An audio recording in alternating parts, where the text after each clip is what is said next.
please stop the temper tantrums.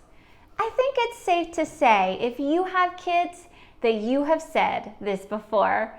How do you handle the temper tantrums and the meltdowns when nothing works? The crying, the screaming, the kicking, hitting, and the breath holding has got to stop. But how? Mama, you are in the right place. I'm so glad that you're here. I'm Kimberly Mutar, and this is the Renewed Mama Podcast. We are answering the cry, please stop the temper tantrums. You are not alone in this. I'm a homeschooling mama to 3, a tutor, and a gal with a big heart for kids. I'm the creator of Speak Life Badges, sticker award badges for kids that help you to speak God's words over your children and to break any lies they might be believing about themselves. And I send postcards to children all over Canada and the United States disguised as Austin the Hedgehog for Austin's Kids Club. Now, not all meltdowns and temper tantrums are created equal. We hear the messy crying, screaming, temper tantrum a few aisles down from us in Walmart, and we say, Lord help that mama. When I have kids, that won't be me. And then we have kids, and there we are in Walmart with a meltdown on our hands. It's embarrassing. Does it make us look like bad moms? And what is wrong with my child? He was just happy a moment ago. We have got to pause right here and check in with our thoughts, the words we are saying, our parenting approach, and our communication now when everything is peaceful, so that the next time there's a temper tantrum, we think right, we speak right, and we respond right. First things first, we want to do all we can to be proactive now, before the temper tantrum happens, so that there are fewer meltdowns. It's just better all around to be proactive from the start. So there's 2 areas where you can be proactive. Number 1 are needs. Your children have needs. Are they hungry? Are they thirsty? Are they tired? Are they overstimulated? Look for the need behind the behavior and meet it before it becomes an outburst. Let's talk water first. Keep water nearby all the time. Stay hydrated. If you feel thirsty and you think, oh, I should get a drink, your brain is already functioning at 14% less capacity. Wow! The symptoms you may experience when you or your children are not hydrated is poor focus and attention, slow processing of information, irritable, feeling confused, tense, and headaches. So drink your water. 8 cups is the golden standard for hydration. For each alternative drink you have, like coffee, juice, or milk, your body actually needs an equal amount of water. So, new rule in your house, you must drink a glass of water first before your coffee, juice, or milk. Try it. Let's talk nutrition. Your children and you need good nutrition. Whole foods, vegetables, and fruits from the ground in their purest form, and grass-fed meat bless the body and fuel it for the long haul. Processed and packaged snacks are full of unnecessary additives, sugars, MSGs, canola oils, dyes, and preservatives that our bodies can't break down. Make meal prep a priority. I realized that my mom was meal prepping when I grew up long before it was a thing. We did grocery shopping every Friday evening, and then Saturday morning, her and Dad chopped veggies, washed fruits, and prepped other meal items. You can do the same. It really makes a difference.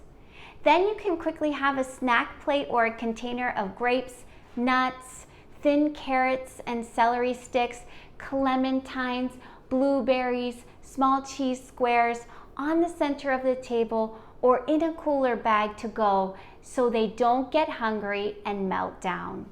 That way you keep an eye on yours and their blood glucose levels, being proactive to avoid the ups and the downs in blood glucose levels. Add more protein to keep it balanced. Fuel up on good nutrition. Now let's talk sleep. Prioritize good sleep each evening. Adults need, your brain alone needs 7 hours to repair itself and to feel refreshed for a new day. 7 hours is also how long it takes for short-term memory to move to long-term memory, as well as giving your brain the chance to remove toxic proteins. Children need 9 to 14 hours depending on their age. Sleep at the same time each night and wake up at the same time each morning.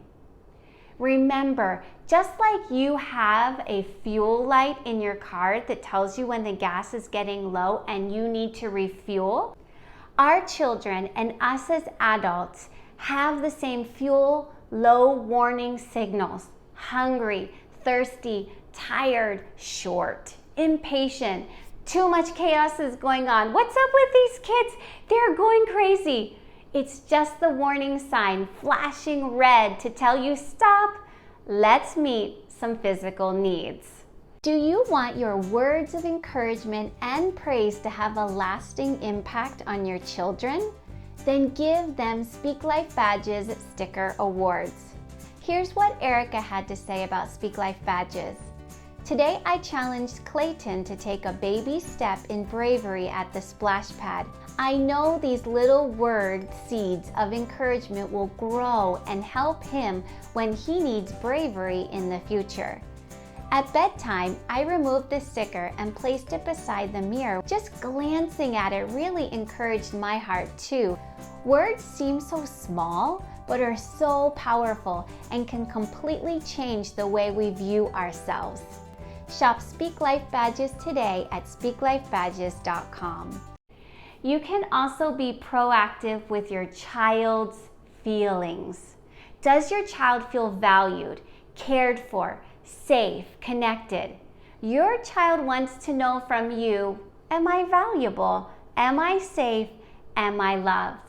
Here's a few suggestions of how you can nurture those feelings of value, being cared for, safe, and connected. Write down what you know will work best for your children's individual personalities. Make your house full of laughter, joy, hugs. Welcome them to sit on your lap, snuggle on the couch to read storybooks, rub their backs, give high fives, play together, learn together, listen to them. If you sow listening, you will reap listening. Nurture these feelings of value, being cared for, safe, and loved, especially in the midst of the temper tantrum.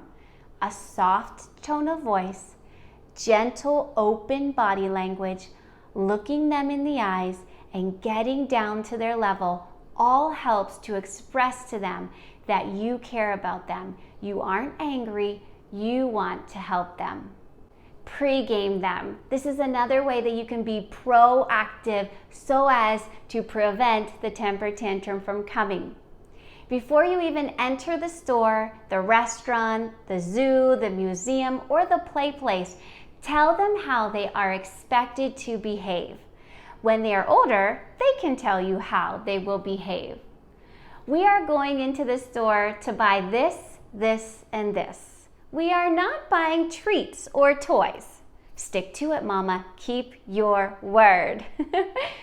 We will look with our eyes and not touch the museum displays. We will listen when the tour guide speaks, and we will all stay together, not running ahead. Pre-game them. It's setting them up for success because they know what is expected of them. This is a positive learning moment, not a messy one in the midst in the tantrum. After you have done all three, met their physical needs, met their emotional needs, and pre-gamed them, and an outburst still happens, then you give appropriate consequences.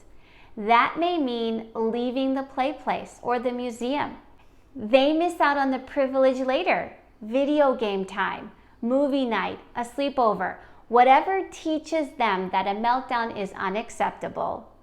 Stay consistent and stay calm. Do not argue with a 2-year-old, a 3-year-old, a 7-year-old, a 10-year-old, or a teenager. Do not make false threats you don't intend to keep. You stand by your word so that your children know you are trustworthy. Keep your word. Is this helpful? Do you now have some practical suggestions to stop the temper tantrums? Let me know. Share in the comments or message me your biggest takeaway from this episode. Be sure to add the Renewed Mama podcast to your favorites for a deeper, practical, we're in this together connection. Follow or subscribe so that you won't miss an upcoming episode. And would you DM 3 mamas you know who need to hear this truth so that they can be encouraged and renewed too? Lots of love. Bye.